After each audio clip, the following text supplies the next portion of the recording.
What's good, y'all? It's the one and only Kingcal516 live in the mix, and this is the Swiss Flames podcast. We're going to get right into this, guys. So the Lakers' troubles continue with Anthony Davis and Dwight Howard spat in yesterday's game against the Phoenix Suns. Lakers end up losing that game by 10 points, but for the most part, once the second quarter and third quarter hit, the Lakers weren't in this contest at all. They just got blown off the court. They were able to rally in the fourth quarter a little bit and put together a little run, but at the end of the day, if you want to take any positives, if you're a Laker fan, Russell Westbrook had a better game in game number two. Still not fully Russell Westbrook, but he's starting to get a little bit more comfortable. Early on in the game, they try to get Russell Westbrook involved a little bit more. You know, early on, he was just being aggressive. Russell's still going to figure out. And ultimately, like I've said before, I believe the Lakers are going to be fine when it's all said and done. But I think it's going to be a rocky road right now for the Lakers. But as they continue to try to work this out, Lakers have one thing going for them, and is that, you know, I know these first two games were against very high quality teams that will be fighting for position in the playoffs. But they're early on their schedule, let's just be really honest, is not very strong. It's kind of a weak schedule. So, you know, they got games coming up against like Houston and some of these other non-playoff teams. And so they also have a lot of their games at home. And so it's like some ridiculous number, like maybe 12 out of 15, somewhere around that ballpark of the first 15 games at home. And so the Lakers, I think, will be okay. They'll get a couple of victories against some of these weaker opponents and continue to try to work it out. But nevertheless, even with that said, the big thing we're talking about is Dwight Howard and obviously Anthony Davis getting into it on the sideline. And what's my opinion on it? You know, I think it's a bad look for sure. On one end, I could sit there and say, you know what? These guys care about winning. But on the other end, sometimes losing. And you got to realize, I mean, the Lakers haven't won a preseason game. And they didn't, you know, I know preseason doesn't matter, but it's just carried into the regular season. They have yet to win a regular season game, the 0-2. It's 82 game schedule, so there's no need to hit the panic button. But you know, there's a lot of losing going on in Lakerland, and so the frustrations might be rising up. And so, obviously, Dwight Howard and Anthony Davis had a little spat. Later on in the press conference after the game, these gentlemen have said that they squashed the beef. Listen, over the course of a season, on a lot of NBA teams, there's going to be dissension. There's going to be disagreements. There's going to be players pissed off at each other. Part of championship teams and part of high-quality teams, you keep each other accountable. So in the process of that going on, how you handle it is everything. And so I think this whole situation, whatever you feel about it, I think it's just an indictment on AD, and AD has to do better. You know what I mean? Because I hear it all the time. People keep saying this is AD's team. AD has mentioned even LeBron, you know, has graced him with that to say it's his team. So as the leader of the team, you got to know how to handle these situations, and AD has to learn. You know what I mean? You got a veteran like Dwight Howard, you know, somebody who's well accomplished like that.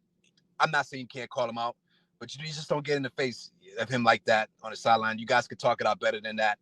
And if you got to get that intense, you know, some things needs to be left to go into the locker room. You know what I mean? Not on the sidelines. Magic Johnson tweeted something out that he's never seen anything like that. You know what I mean? And so I think it's a big deal on where it happened and during the game. Why are you going to war against another team? I know you guys are getting blown out. I know there's a lot of frustrations, but if you're AD, you gotta, that fire is needed and being upset is needed. So I respect both Dwight and AD, they're competitors, and I respect that they don't want to lose and they're upset they're losing. I respect that, but a situation like that, if AD want to check Dwight Howard, you got to do that on the sidelines, and that's just the proper way to handle situations like that as grown men. You know what I mean? To do it out on the bench during a game, that's just ruining the camaraderie. That's just ruining the togetherness of any team.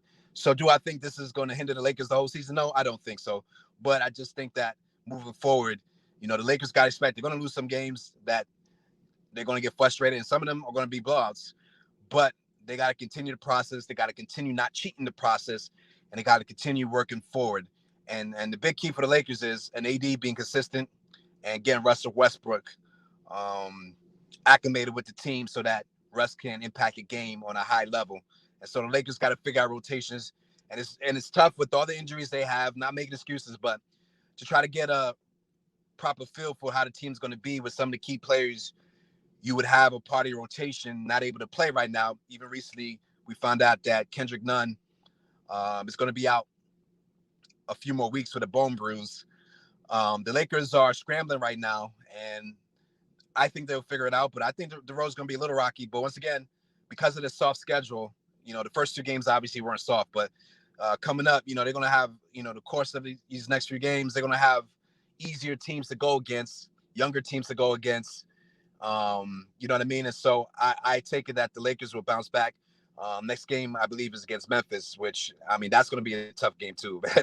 Yeah, let's not sleep on John Morant. They're going to play hard, so nothing's easy in the NBA. You're going to have to fight, but I do believe the Lakers, once they start going against some of these easier teams, will be able to build some confidence, build more chemistry, and they're going to be all right. But I think, once again, a spat like that between Anthony Davis and Dwight Howard, two veterans like that. Anthony Davis, that's your team. You gotta do that behind closed doors. And those big arguments, those big fights got to happen behind closed doors, not during the game. And so I believe that these two gentlemen will correct that.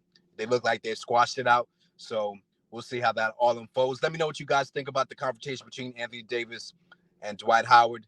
Hit me in the comments, hit the like, hit subscribe. Make sure you hit the notifications so you can get the latest from Swiss Flame Podcast. Be sure to check out the website, www.swissflames.com. Hit us up on Twitter @SwissFlames, and definitely check out the Facebook page as well Swiss Flames. Listen, I just want to appreciate you guys. Thank you for all your support. We're getting close to 1,000 subscribers. Please share. Please hit the subscribe. If you feel so inclined, donate to the podcast. Hit me up on the Cashapp Kingcal516. With that said, I'm signing off, y'all. This has been the Swiss Flames Podcast.